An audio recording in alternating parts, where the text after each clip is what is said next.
Tumour এমন একটা অসুখ যে অসুখের জন্য কনস্টিপেশন হতে পারে।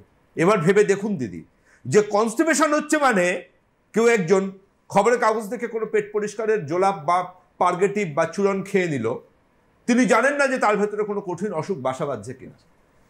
সার্ভাইকাল কর্ডের মধ্যে বা স্পাইনের মধ্যে যদি কারো টিউমার হয় এবং সেই টিউমার আস্তে আস্তে বড় হতে থাকে, বেশ কিছু ক্ষেত্রে কিন্তু সম্ভাবনা থেকে যায় কনস্টিপেশনের তা সিমটম। পেট পরিষ্কার হচ্ছে না, কোমরে ব্যথা, সুতরাং কোমরে ব্যথা যদি থাকে তার সাথে যদি কনস্টিপেশন থাকে, তাকে কিন্তু ডাক্তারবাবুর অ্যাডভাইস নিতে হতে পারে। ওভেরিয়ান ক্যান্সার, ইউটেরাইন ক্যান্সার, এগুলোরও কিন্তু সিমটম দেয় কোমরে ব্যথা উইথ কনস্টিপেশন। ওভেরিয়ান ক্যান্সারে কনস্টিপেশন থাকবেই, ইউটেরাইন ক্যান্সারে কনস্টিপেশন থাকবেই, associated lumbar and lumbosacral pen.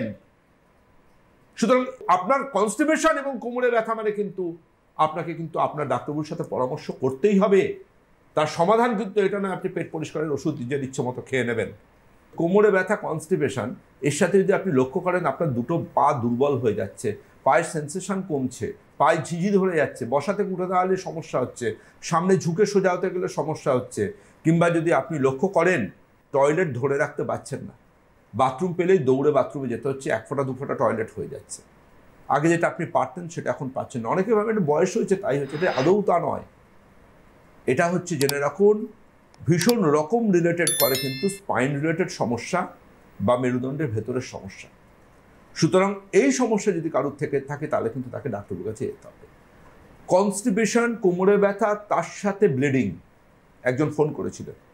এই সমস্যাটাকে কিন্তু গুরুত্ব হারালে চলবে না। এই সমস্যাটাও কিন্তু খুব ইম্পর্ট্যান্ট, একটা আন্ডারলাইন করার মতো সমস্যা। রেকটাল ব্লিডিংকে অনেকেই ভাবেন ও পাইলস আছে, ইন্টারনাল হেমারয়েডস আছে, ব্লাড আসছে, কিন্তু এটা দেখতে হবে কেন হচ্ছে। কোনো জায়গায় ডিওডিনাল আলসার নেই তো, কোনো জায়গার ভেতরে পারফোরেশন হয়ে নেই তো, কোনো জায়গায় কোনো ইরোশন নেই তো।